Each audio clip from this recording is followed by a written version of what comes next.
오늘 이 시간 우리에게 주신 하나님 말씀 레위기 26장 3절에서 4절에 있는 말씀입니다. 레위기 26장 3절에서 4절에 있는 말씀.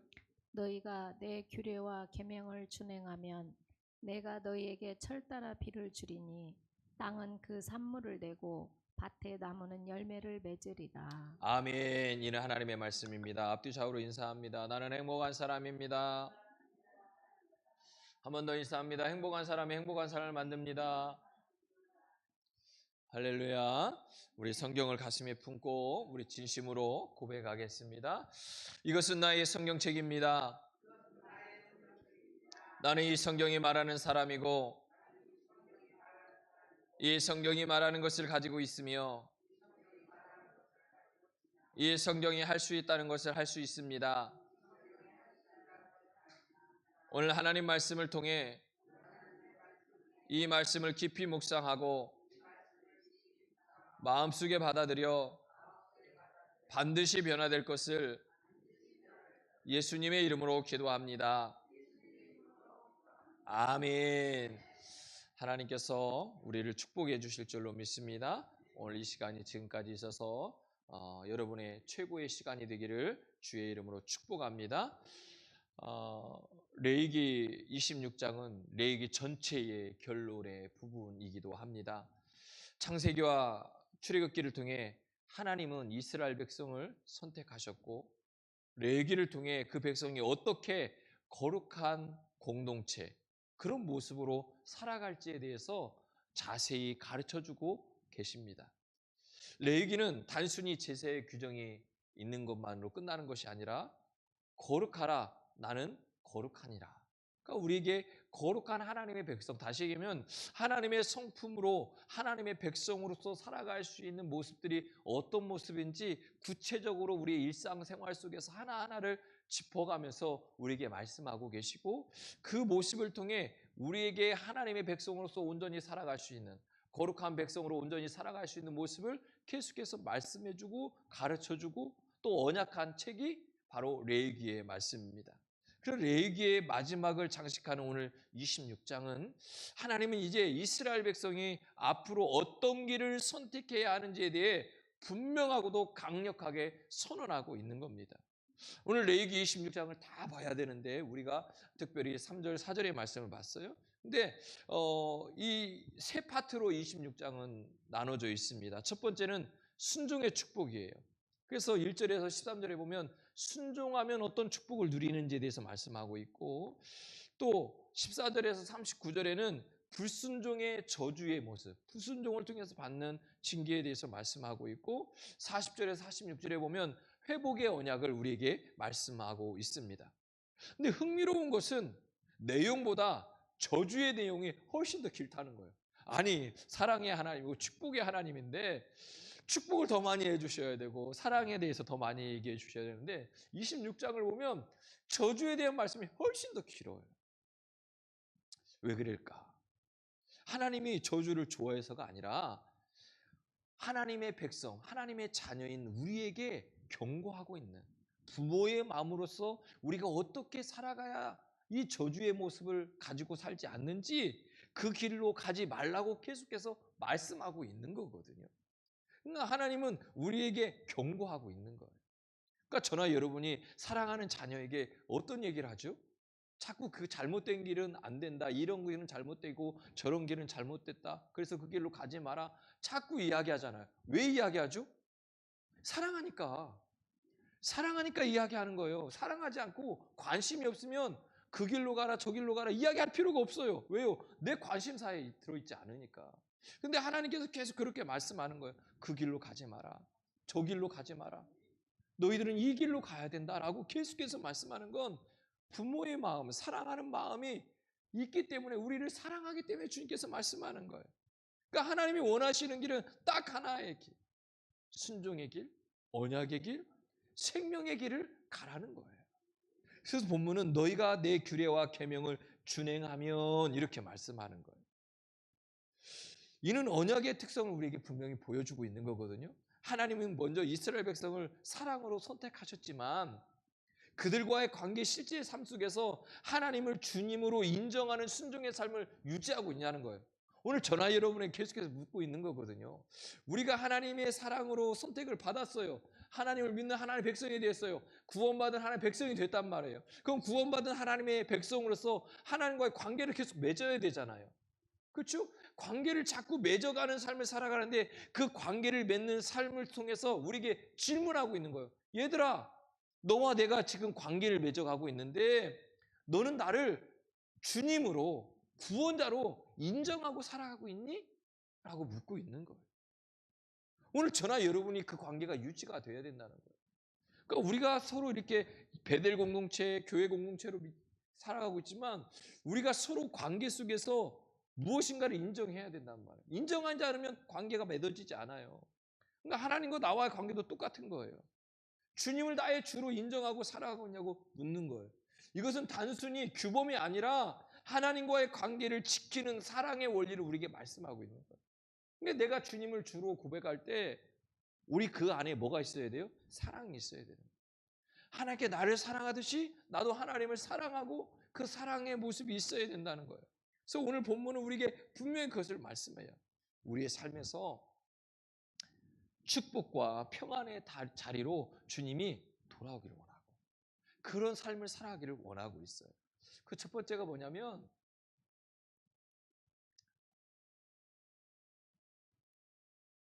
하나님 중심의 삶을 살아가라는 거예요.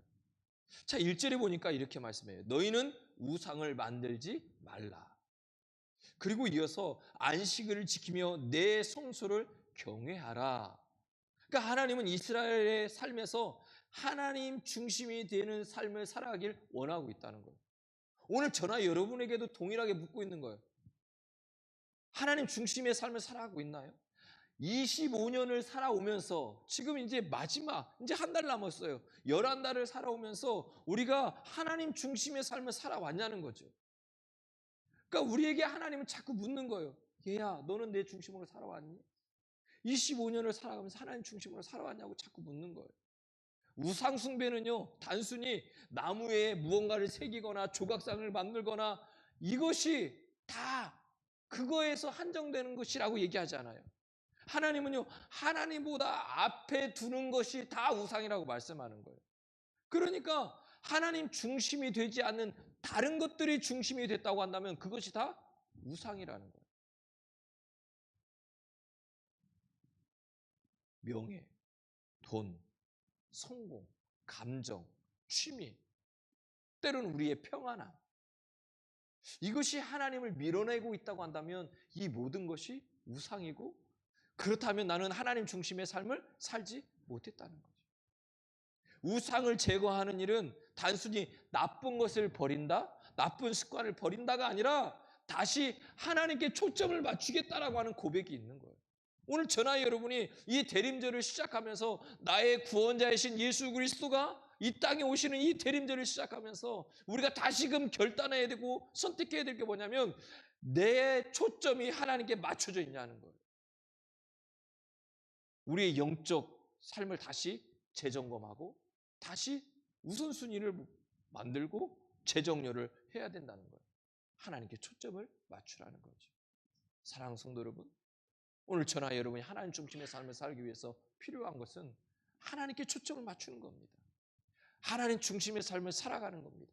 하나님보다 우선시 되는 것, 앞서는 모든 것들을 내려놓고 하나님을 바라보라고 말씀하고 있는 겁니다.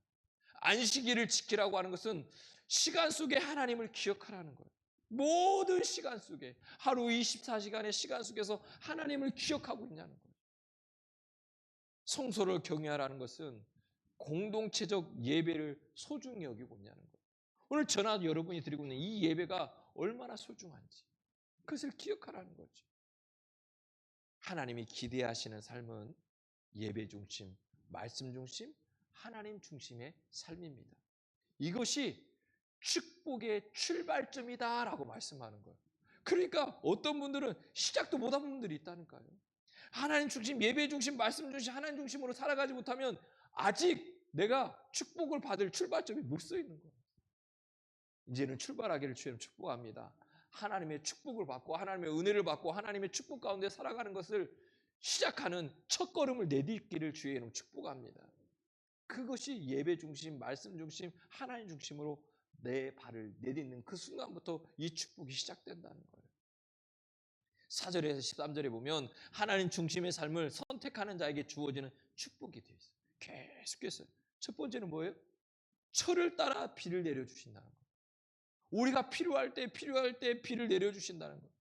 땅의 산물, 안전한 거주, 평화, 환경적 보호, 전쟁의 승리, 하나님과 동행하는, 계속해서 13절까지 이 말씀을 하고 있어요. 그 얘기는 뭐냐면 축복의 종류를 이야기하고 싶은 것이 아니라 우리 모두가 축복의 근원이 되기를 원하는 것. 이 절정에 이르는 말씀이 12절에서 13절 말씀인데 12절에 13절 보면 이렇게 말씀해요. 나는 너희 중에 행하여 너희 하나님이 되고 너희는 내 백성이 될 것이다. 그러니까 하나님은 우리에게 뭐 하겠다는 거예요? 축복 주시겠다는 거예요. 축복을 주시겠다는데 발을 내디뎌야죠.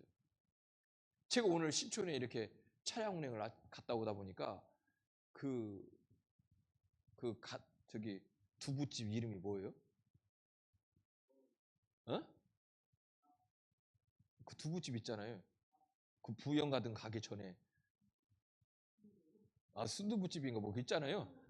거기 보니까 현수막이 크게 하나 붙어 있어요. 모르세요, 신촌? 뭐 1등 복권 뭐 됐다고 뭐 현수막이 쫙 붙어 있어요. 뭐 최초라고 뭐 이렇게 써 있고 그래요. 그러니까 그걸 보면 뭐 하기 그런 거죠? 야, 우리가 1등 우리 여기에서 1등이 됐어라고 하는 것을 자꾸 홍보하는 거잖아요. 그 얘기는 뭐죠? 오라는 거잖아요. 오라는 거. 그러니까 우리가요, 하나님의 축복을 누린다고 하는 건 뭐냐면 내가 내 발을 딱 내딛어서 그 하나님의 축복을 누려봐야 다른 사람들에게 야, 말씀 중심, 예배 중심, 하나님 중심으로 내가 발을 딛는 순간에 하나님께서 나를 이렇게 축복하더라 얘기할 수 있잖아요. 그런데 발을 내딛지 못하니까 뭐 하죠? 축복을 못 누리니까 얘기할 수가 없어요. 예수를 믿으면서 하나님을 믿으면서 축복의 주님을 믿으면서 우리가 할 얘기가 있어야 되는데 할 얘기가 없어요. 힘들다, 어렵다 이런 얘기밖에 못 하잖아. 왜 하나님께 축복하시는데 축복 얘기를 못 해요? 하나님은 자꾸 우리에게 축복해 주시겠다고 말씀하는데 왜 축복을 못 드느냐? 또 뭐라고 말씀하냐면 내가 너를 축복하겠다 거기서 끝나는 것이 아니라 내가 너희와 함께 하겠다는 거예요. 가장 큰 축복이 뭐예요? 주님이 나와 함께 하는 거예요. 동행하는 축복이에요. 누가 나와 동행하고 누가 나와 함께 하느냐에 따라서 우리 인생이 달라지는 거거든요.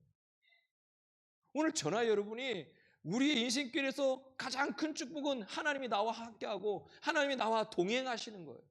그거 해주시겠다는 거예요. 내가 믿음으로 내 발을 내딛는 그 순간에 하나님께서 우리에게 주시겠다고 하는 것은 내가 너와 동행하겠다는 거예요. 전지전능하신 하나님이, 능력의 하나님이, 축복의 하나님이 우리와 동행하시며 못 주겠어요. 가진 게 그거밖에 없잖아요. 사랑, 축복, 은혜. 그분과 동행하는 게 복이라는 거예요. 사랑하는 성도 여러분, 우리가 해야 될 것은 하나님을 선택하는 삶. 하나님의 중심으로 살아가겠다고 하는 이 선택이 있으면 하나님이 함께 하시더라. 그런데 오늘 저나 여러분 이것을 선택하지 못해서 누리지 못하는 하나님의 은혜, 축복이 너무 많다는 거죠. 오늘 대림절 첫 번째 주일이에요. 여기 선택을 해야 돼요. 오늘 저나 여러분은 하나님 중심의 삶을 선택함으로 말미암아 하나님과 동행하는 삶을 살아가길 주의는 축복합니다. 하나님과 함께하면 환경이 변해도 세상이 흔들려도 우리의 삶이 견고히 설 수 있습니다. 하나님 중심의 삶을 선택하면 우리는 축복의 삶을 선택하는 것과 똑같습니다. 이제 오늘부터 이 대림절을 시작으로 우리는 2026년을 살아가야 됩니다. 이 안에 하나님을 선택함으로 하나님이 주시는 놀라운 축복들을 누리는 저나 여러분이 되기를 주의 이름으로 축원합니다. 두 번째는 우리를 돌이키고 보호하려고 하나님의 의도가 거기에 있다는 거죠. 14절에 39절에 보면 불순종에 대한 모습을 계속해서 이야기해요. 그 얘기가 뭐냐면 저주를 이야기하거든. 길게 기록하고 있어요. 저주라는 단어 때문에 성도들이 종종 두려워하기도 하고 회피하고 싶어 해요. 그러나 오늘 본문 속에 나타나는 것은 하나님이 저주해서 너희를 심판해서 너희들이 두려워하고 회피하고 이 얘기하고 싶은 게 아니거든요. 그러니까 하나님의 분명한 의도가 있다는 거예요. 그건 뭐냐면 이것을 통해서 우리가 돌이키기를 원하는 거예요. 돌이키게 하시고 그 돌이키게 하고자 하는 하나님의 가지고 있는 건 뭐냐면 경고예요. 경고. 사랑에 대한 경고. 사랑하는 성도 여러분, 내가 사랑하는 자녀에게는 매를 들어요. 왜 그렇죠? 바른 길로 돌아오라고. 근데 한 대 때렸는데 안 돌아오면 몇 대 때려야 해요? 아까워서 못 때려요? 아까워서 못 때리나요? 안 그렇죠. 때려야 돼요. 2대 때리고. 2대 때려서 못 돌아오면 3대 때리고. 몇 대까지 가야 돼요? 돌아올 때까지 가야 돼요. 이것을 못해서 큰 아이들이 자라고 나면 손을 얘기를 못 하는 거예요. 제가 그렇더라고요. 그러니까 아이들에게 매를 들지 않으면 커서 어느 순간부터 매를 못 들어요. 왜요? 그때부터는 이제 더 이상 안 돼요. 그런데 그 아이들이 부모에 대한 사랑을 느끼는 그 순간부터 돌아오잖아요. 오늘 이 26장 14절부터 쭉 보면 하나님께서 심판에 대한 경고를 주시는데 한 번에 큰 거를 빵 터뜨려서 두드려 패는 것이 아니라 천천히 가는 것을 볼 수 있잖아요. 점진적으로 심해지고 있는 것을 말하고 있어요. 그래서 이게 안 되면 이거, 이게 안 되면 이거. 그래서 뭐라고 하냐면 공포와 질병을 주고 그것도 안 되면 너희들이 씨를 뿌려도 수확을 못 거둘 것이고 그것도 안 되면 너희들이 적구하고 싸웠을 때 패할 것이고 그것도 안 되면 비도 안 내릴 거다. 흉년이 오고 비가 안 와서 가뭄이 올 거다. 그것도 안 되면 너희들이 그 짐승들한테 공격도 받을 것이고 기근이 올 것이고 더 나가서 성읍이 무너지기도 할 것이다. 하나님은 한 번에 심판하지 않아요. 자꾸 강도를 높여주고 있어요. 왜일까요? 하나님이 우리를 버리려고 우리를 징계하기 위해서가 아니라는 거예요. 우리가 주님 안으로 돌아오기를 원하시는 거예요. 오늘 저나 여러분 속에 주님 앞에 돌아오기를 원하시는 하나님의 사랑이 분명히 들어있다는 거예요. 히브리서 12장에 보니까 이렇게 말씀해요. 징계는 받는 자에게는 괴로우나 후에는 의와 평강의 열매를 맺는 것이다. 그러니까 징계한다는 것은 하나님께서 우리를 징계한다는 것은 여전히 내가 하나님의 자녀라고 하는 증거가 있는 거예요. 하나님이 나를 관심에 두지 않고 자녀라고 생각하지 않으면 우리가 징계 줄 필요가 없어요. 남의 자녀가 잘못됐다고 말은 하지만 매를 들 수 없잖아요. 그렇죠? 문제되죠. 오늘 26장의 가장 감동적인 구절은 40절에서 42절이 아닌가 봅니다. 그들이 자기의 죄를 자복하면 내가 그 언약을 기억할 것이다. 하나님이 그들이 돌이키기만 하면 다시 받아주시고 다시 그들을 세워주시겠다는 거예요. 그러니까 징계는 절망이 아니라 회복으로 이끄시는 하나님의 손길이다라고 말씀하고 있는 우리의 삶에서도 때로는 고난과 막힘을 허락하실 때가 있어요. 때로는 건강의 문제, 경제적인 어려움, 인간관계에 있어서의 상처. 이 모든 상황은 우리를 미워해서가 아니라 우리가 하나님께로 돌아오도록 부르시는 하나님의 사랑이 그 안에 들어있다는 거예요. 세 번째는요, 결국 우리를 회복시키고자 원하는 하나님의 은혜라는 거죠. 그게 목적이라는 거예요. 40절에 46절에 보면 아주 따뜻한 하나님의 그 온기가 느껴져요. 이스라엘이 하나님을 버리고 우상을 섬기고 언약을 깨뜨렸음에도 불구하고 하나님은요 이렇게 말씀해요. 나는 그들을 버리지 아니하며 내 언약을 폐하지 아니하리니 나는 여호와니라. 하나님은요 심판이 아니라 우리를 회복시키겠다고 하는 그 따뜻한 그 마음이 그 안에 들어있어요. 그 하나님의 목적은 저주가 아니라 사랑의 관계가 회복되기를 원하는 거예요. 하나님의 목적은 우리가 파멸되는 것이 아니라 다시 일으키시는 하나님의 은혜가 있다고 하는 것을 우리에게 말씀하는 거예요. 이스라엘이 아무리 멀리 떠나도 하나님은 아브람과 이삭과 야곱과 맺은 그 언약을 기억하고 계십니다. 하나님은 너희가 변해도 나는 변하지 않는다라고 말씀하고 있어요. 하나님의 사랑은 조건적이지 않아요. 변함없고 영원한 거예요. 오늘 레위기 26장의 절정은 하나님의 목적은 언약의 백성을 끝까지 회복시키는 것을 말씀하고 있어요.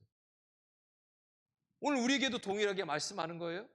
우리가 실수해도, 우리가 넘어져도, 때로는 우리의 신앙이 흔들려도 하나님은 우리를 포기하지 않는다는 거예요. 오늘 저나 여러분을 절대 포기할 수가 없다는 거예요. 왜요? 사랑하니까. 우리가 돌아오기만 하면 하나님은 그 아버지의 재산을 가지고 나가서 방탕한 그 아들을 나가는 그 순간부터 그 등역에서 쳐다보는 아버지의 마음, 그리고 그 아들이 돌아왔을 때 허름하고 거지 같은 모습으로 왔지만 아버지는 두 팔을 벌려서 그 아들을 품에 안잖아요. 그 예수 주님이 우리에게 동일하게 하는 거예요. 우리가 퇴복하고 돌아오면 주님은 두 팔을 벌리고 우리를 끌어안아 주시겠다는 거예요. 회복시키겠다는 거예요. 선한 목자가 잃어버린 양을 찾듯이 하나님은 우리를 끝까지 붙들어 주시겠다 말씀하고 있어요. 오늘 레위기 26장은 우리에게 무엇인가 율법적인 것을 이야기하고 싶은 것이 아니라 하나님의 사랑의 선언을 하고 있는 거예요. 하나님 중심의 삶을 살라고 하신 것은 우리에게 복 주시기를 위함인 거고, 징계를 말씀하시는 것은 우리를 잃지 않으시려고 하는 하나님의 사랑의 장치라고, 회복을 약속하신 것은 우리를 끝까지 붙들려고 하는 하나님의 목적이 있다는 거예요. 오늘 우리는 세 가지를 결단해야 됩니다. 매일 하나님 중심을 선택하겠습니다. 하나님 중심의 삶을 선택하며 나가겠습니다. 우상을 버리고 예배를 회복할 때 하나님이 주시는 평안과 기쁨을 누려야 합니다. 고난과 징계를 두려워하지 않겠습니다. 그것은 포기하는 것이 아니라 돌아오라고 하는 하나님의 음성임을 믿습니다. 세 번째는 하나님의 회복을 기대하겠습니다. 하나님은 오늘 또 하나님의 백성을 새롭게 하시는 회복의 하나님이십니다. 오늘 이 말씀을 깊이 새기시고 이 대림절을 시작하는 이 출발점에 새롭게 출발하여서 하나님의 축복을 누리고 하나님과 동행하는 은혜를 누릴 수 있는 저나 여러분이 되기를 주의 이름으로 축복합니다. 하나님, 오늘 우리가 기도할 때 하나님 이 은혜를 누리게 하옵소서. 순종의 길에 서는 사람 되게 하옵소서. 하나님 중심을 삶을 살아가게 하시고 하나님 오늘 말씀을 기억함으로 말미암아 이제는 내가 예배 중심, 말씀 중심, 하나님 중심으로 살아가겠습니다. 이 대림절을 시작하는 이 순간 하나님과 동행함으로, 하나님 중심으로 살아감으로 내가 너희와 함께 하겠다고 하나님과 동행하는 그 은혜를 누리게 하여 주옵소서. 하나님, 오늘도 우리에게 돌이키기를 원하시는 하나님,